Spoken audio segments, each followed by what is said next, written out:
Max Verstappen hasn't held back words when it comes to the 2024 season, as he feels like there are certain teams that have used illegal advantages in order to be ahead of the rest of the grid, including his own team. But with 2025 set to be an even more competitive campaign, can Verstappen respond positively regarding the Drivers' Championship? And more importantly, what team is he referring to that could repeat these antics in the upcoming campaign as well?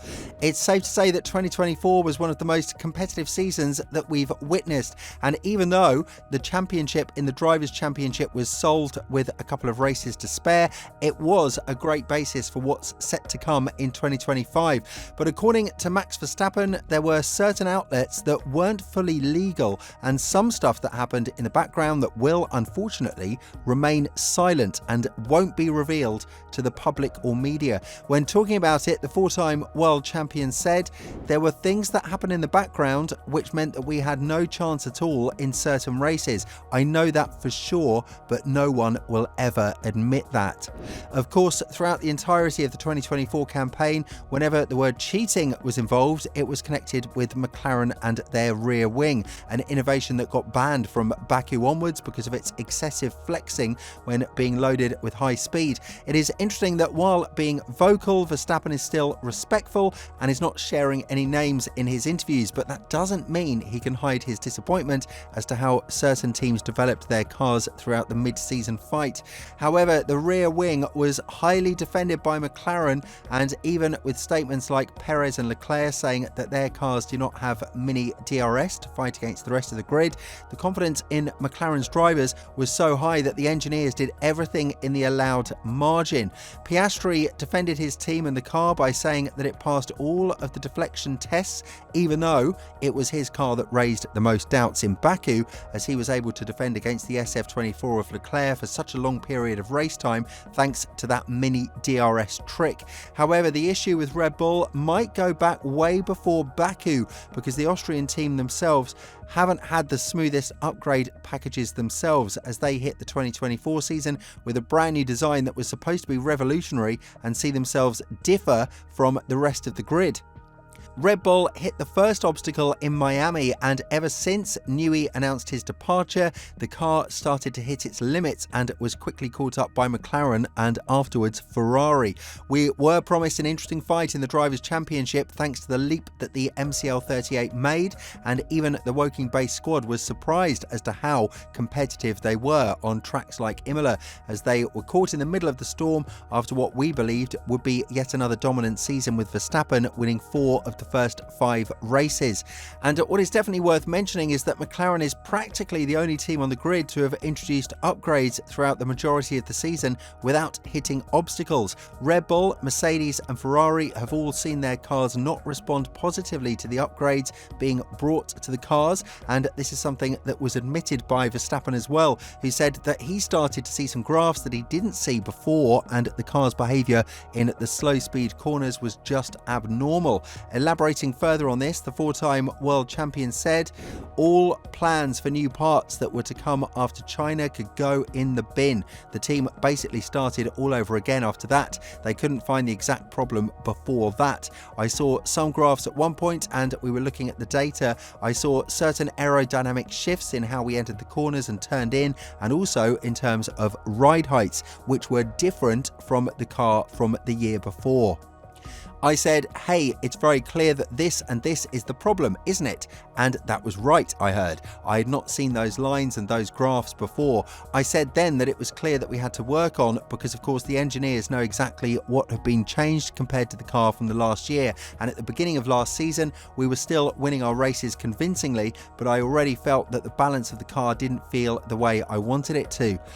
All of these problems were met by teams not named McLaren, and the interesting part is that McLaren started their uprise ever since 2023, so to say that something is illegal and not praise the progress they've made by reconstructing their entire team and appointing important people from important teams such as Rob Marshall from Red Bull is an argument that you might have a hard time in defending. But it's not just the rear wing of the MCL38 that raised some concerns among the F1 world, it was the front wing braking as well.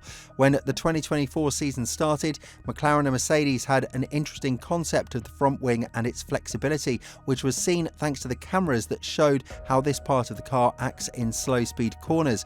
Red Bull has asked for more clearance by the FIA as to whether or not this is a path that they could follow, and the governing body took a lot of time to investigate the matter. Eventually, the conclusion was that nothing as of now is illegal, but for the upcoming season, more tests and restrictions might come as the FIA engineers didn't have enough time or data to see whether or not that part was illegal.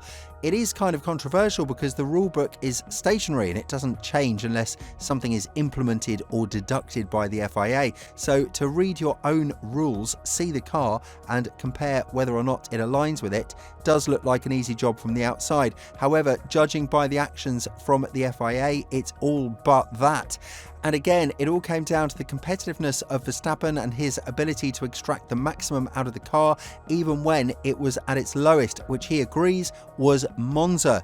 The four-time world champion has never given up, and at certain points there were serious doubts that he could lose the championship because of the serious downfall in Red Bull, which was dubbed as the bigger reason compared to the illegal car of McLaren that won races with 20 seconds of advantage in the high downforce circuits like Singapore and Zandvoort.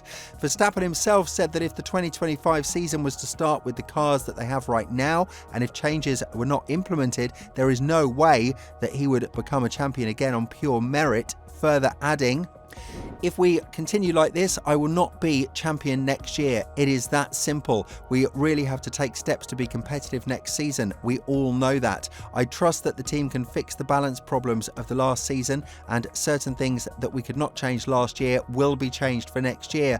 We know that it has to be better over the curbs, bumps and in the slow corners. Those are generally our weak points. If we are still beaten, it will be on the basis of pure speed. I always keep the pressure on. Also on myself, I try not to think too lightly about it because at one point the car was barely steerable."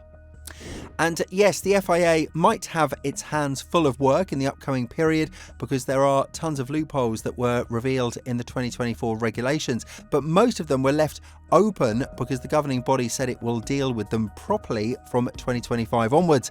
It's kind of strange, but there is no doubt that McLaren is the team that would have to prove a lot in the upcoming campaign, not just because they have one of the most competitive duos on the grid, but also because of the massive steps that put their car in such a great position that Norris had the opportunity to become a world champion, and he and his team not binning so many points thanks to mistakes in the strategy, as well as the fact that they didn't fully understand they were in the fight for the championship until Hungaroring. With all this in mind, do you think that Verstappen's statement is made specifically for McLaren, and more importantly, do you think that the MCL 38 was truly an illegal car, or was it just flexing and circumventing the rules a little bit more, but still in the allowed range? Let us know in the comments below, and if you're interested in Tsunoda's latest rant about Red Bull, make sure to check out the video that's appearing on your screen right now.